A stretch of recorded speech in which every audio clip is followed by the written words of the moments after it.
সাগরের তখন বয়স 12 বছর যখন তার বাবা মারা যায়। তারা 4 ভাই বোন ছিল এবং মা ছিল।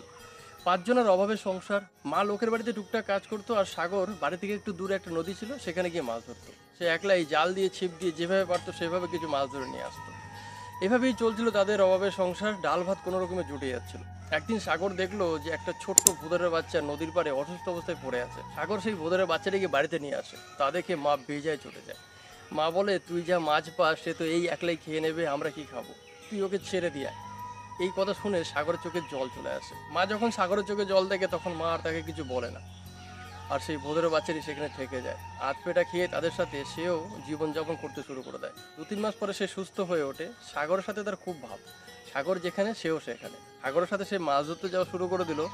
এমনকি সে তার নিজের খাবার জোগাড় করার সাথে সাথে মাছ ধরে সাগরকেও হেল্প করা শুরু করে দিল। এখন সেই অভাবের সংসারে সেই ভোঁদরটিও কিন্তু সাহায্য করছে।